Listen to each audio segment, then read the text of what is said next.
Concept 1, meaning and significance of dividend.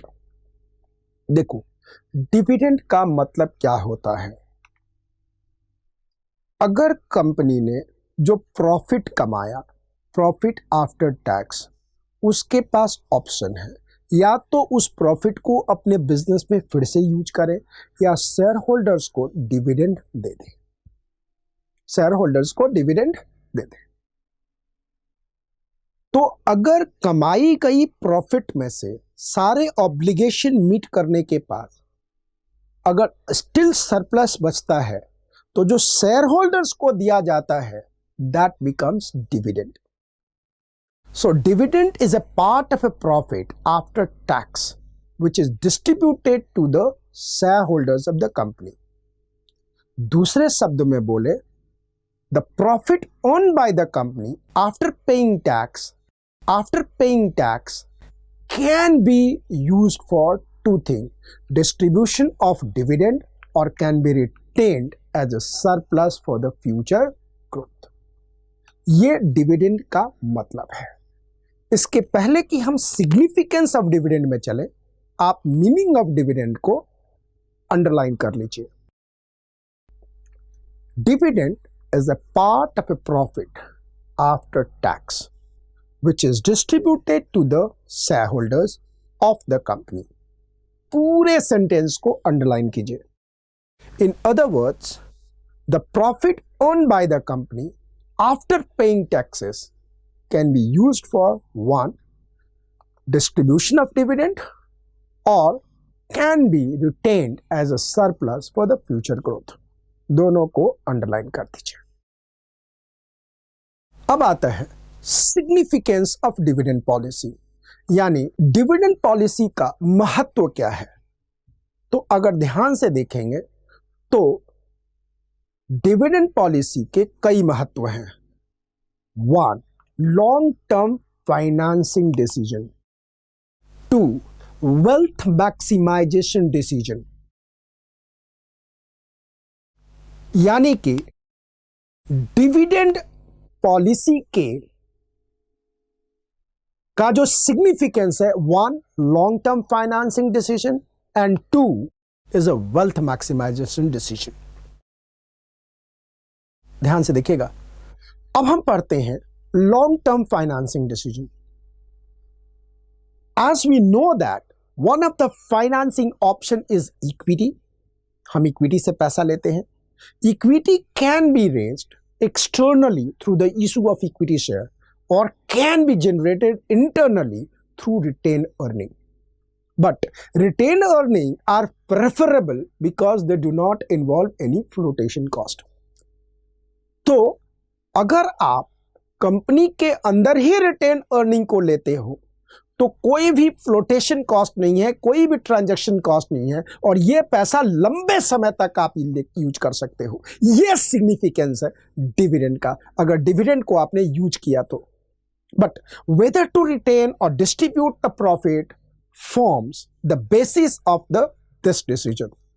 Since the payment of cash dividend reduce the amount of fund necessary to influence the profitable investment opportunity, therefore restricting it to find other avenues of finance। यानी कि company dividend को use करने का एक सबसे बड़ा significance है कि कंपनी बिना फ्लोटेशन कॉस्ट का पैसा यूज कर सकती है। ध्यान से देखिएगा, यूज करे ना करे डिपेंड करता है फॉलोइंग फैक्टर पे। 1, whether the organization has opportunity in hand to invest the amount of profit if retained। क्या कंपनी के पास मौका है लगाने का, और यह भी ध्यान रखना है क्या कंपनी का ROI is greater than the KD। अगर कंपनी का ROI is greater than KD है तो अगर यह पैसा इन्वेस्टर के पास भी जाता है, कहीं और भी लगाता है और इतना नहीं कमाता, तो अच्छा है उसको इसी में लगा के और कमाने के लिए मौका दिया जाए।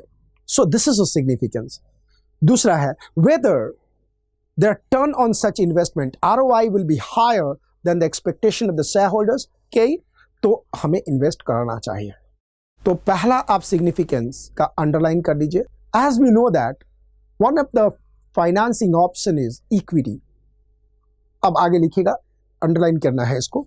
Equity can be raised externally through issue of equity share or can be generated internally through retained earning. दोनों लाइन को अंडरलाइन कर लीजिएगा. But retained earning are preferable because they do not involve the flotation cost. But whether to retain or distribute the profit forms the basis of this decision. Underline कीजिएगा, forms the basis of this decision. Since the payment of cash dividend reduces the amount of the fund necessary to finance profitable investment opportunities, thereby restricting it to find other revenues of finance. आगे देखिएगा, under this preview the decision is based on the following. कि retain dividend को हम बाहर दें या use करें, दो फैक्टर पे डिपेंड करता है. One, whether the organization has opportunity in hand to invest the amount of profit if retained. पूरे सेंटेंस को अंडरलाइन कीजिएगा. Number two, whether their turn on such investment ROI will be higher than the expectation of shareholders, that is gain. पूरे को underline कीजिएगा. और ये है wealth maximisation decision. अगर कंपनी डिविडेंड को यूज करती है और आगे बढ़ाती है और मार्केट प्राइस बढ़ता है, तो नेचुरली शेयर होल्डर का वेल्थ मैक्सिमाइजेशन होगा. So under this head we are facing the problem of amount of dividend to be distributed. The dividend payout ratio in relation to the market price of the share MPS. ये आपने पढ़ा है अच्छी तरह से wealth maximization की case में. Because of the market imperfection and uncertainty, shareholder gives higher value to near dividend than the future dividend and capital gains. Payment of dividend influence the market price of the share. Higher dividend increase the value of the share and low dividend decrease it. A proper balance has to be struck between the two approaches. तो ये भी एक issue आपको देखना है. When the firm increases retained earning, shareholders dividend decreases and consequently market price is affected.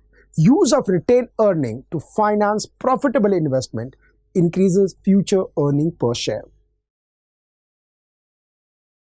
तो आपने देखा कि सिग्निफिकेंस ये है कि अगर डिविडेंड आप देते हो तो वेल्थ बढ़ता है, नहीं देते हो तो वेल्थ घटता है. एक बहुत बड़ा सिग्निफिकेंस है. डिविडेंड दिया जाए या ना दिया जाए, ये बहुत बड़ी सोचने वाली बात है. इसके बारे में हमने पहले भी बात पढ़ी है. Under this head company faces the problem of distributing dividend and impact on the market price. If dividend is given, market price can go up, but if situation changes and dividend is given, market price will not change.